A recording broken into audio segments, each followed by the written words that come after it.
Welcome back everybody to Forza Horizon 5, and today we're taking a look at the 2012 Volkswagen Santana. And yes, this is a 2012 car, as like the Nissan Tsuru, which was made well after its original run in the likes of Europe and Japan and whatnot. This was made in China long after its original run in Europe, as this was originally made between 1981 and 1984 by VW in Germany and its Belgium assembly plants, but then it was licensed out to China to be built between 1983 and 2013, getting numerous updates along the way. So yeah, this was licensed out to help get China on the move in terms of motorization, and also in terms of improving the local manufacturing in terms of sourcing parts. So originally the parts that were made for this car only in China were the tyres, the antenna and the radio. That increased to 90% of the parts for this car in 1998, so it didn't take very long for the local parts manufacturing to get up to speed and be able to make the majority of this car in China. So that obviously fueled jobs. It also made people more able to drive around in their own car, and it also made the use of the car more of a attractive proposition. So yeah, and like I said, this got numerous updates along the way over the many decades. So it got a Bosch electronic fuel injection system, ABS, a 5-speed manual, a third brake light, and improved interior. So yeah, it still obviously looks like a early 80s car, but in terms of everything underneath, it's certainly a car that is still able to do all it needs to, despite its age. And yeah, it's a very car that was used in for many taxi firms and government vehicles and whatnot, and you can see why, because it's quite clearly quite a reliable car, made even more so over the many years that it was updated. So yeah, underneath the bonnet though, we've got a 1.8 litre inline 4 engine producing 94 horsepower and 107 pounds-feet of torque, so not quite as much as a Nissan Tsuru, and it does weigh more than that car as well at 2,425 pounds, but still, it's a larger car at the end of the day than that Nissan, and therefore it is more practical. So as you can see, you've got plenty of legroom in the rear there, got a fair decent amount of boot space to go on top of that. And yeah, even the driver got some extra amenities as well along the way. Like I said, a 5-speed manual is certainly helpful, but even though it still only has wind down windows, as you can see, and not the most technically advanced kind of extras, it does have a far more modern speedometer and whatnot. Even somewhat looks like an LCD kind of binnacle there, but still, yeah, it's at the end of the day a 40-year-old design being sold even well up to 2013. So yeah, but I kind of like that kind of idea, to be honest. It certainly worked for China. They had made around 10,000 of these by the time they got to its 2nd anniversary. So it ultimately helped China get on the move, and yeah, also helped their local parts manufacturing as well. So all props to VW, quite frankly. I don't think they get the kind of recognition that they should get for helping China out in that regard. And in fact, the company that would initially make these cars, SAIC, is now one of the big 4 manufacturers in China. They make about 5.4 million cars in 2021, so yeah, they've certainly come up from just making Volkswagen cars. But yeah, nonetheless, let's get out onto the open road and see what this car can do. Right, so obviously this doesn't have the most amount of power in the world, but it's got a decent chunk, and at the end of the day it doesn't weigh a huge amount. So yeah, let's see what this front-wheel drive car can do. So yeah, obviously it is a sedan, quite a sizable one in fact. This was based on the same platform as the Volkswagen Passat, which was a slightly smaller sedan. This was certainly a much larger sedan than Volkswagen had made in the past. And as you can see, it's more than capable of getting up to motorway speeds. It's not overly noisy either, although I imagine the original 80s version of this car was a lot noisier with its carburetors and whatnot. But the fuel injection on this one also, not only provide more power, but make it more reliable, and certainly less of a hassle to maintain on a day-to-day basis.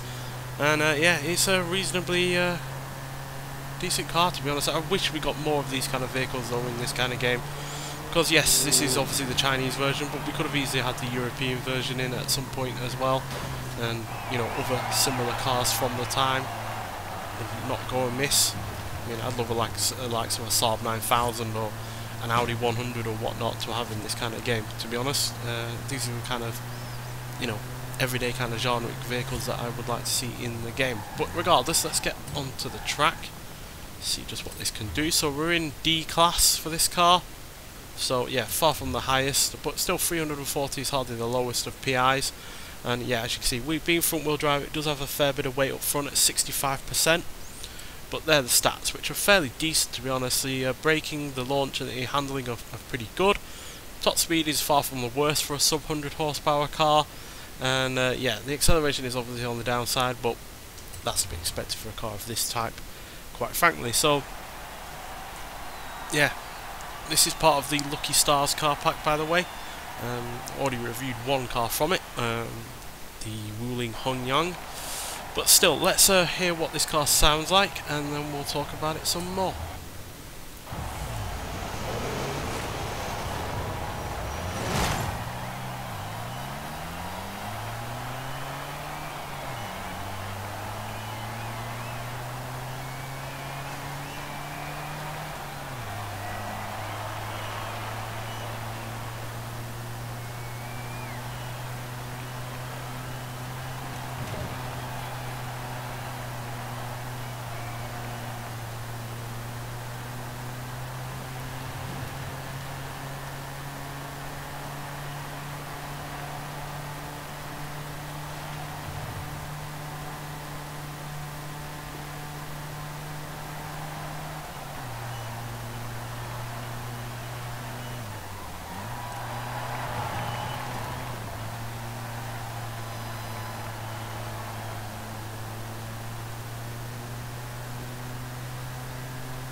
So yeah, it's hardly a thrill seeker, but you know, it's got good front wheel drive handling. You know, Volkswagen, you know, really rather quite pioneered sporty front wheel drive handling, and although this is far from a Golf GTI in terms of front wheel drive handling, it's still pretty damn sharp and yeah, quite direct as well. The power is decent. I would prefer a slightly closer ratio kind of gearbox. If the gears on this seem to be quite long, which when you don't have much in the way of power, it really does sap whatever power you do have, especially in terms of low end torque, right down. So yeah, the gearbox could be definitely improved. As you can see, third gear is really rather quite long. I'm not sure why. Maybe it's just because of the Chinese market. Maybe they prefer a longer gear ratio in third or whatnot, but regardless, it does make it a little bit sluggish to getting up to 100, but still it can do 0 to 60 in 12.5 seconds, which is fairly decent. But yeah, 0 to 100 does take a painfully long 50.246 seconds, and it will go to a top speed of 104 miles an hour. So far from the quickest of cars out there. There was a far faster version of this car in Europe from the time. I think it was a 1.9 litre inline 5 engine, which was eventually upgraded to a 2 litre inline 5 engine in 1984. I'd love that version. I'm sure that would be a real hoot to drive. But this version is still decent enough. Certainly is enough to put the chassis and the front wheel drive system up to task. You know, it certainly feels like any more speed and it would plough on, but it still hangs in on there.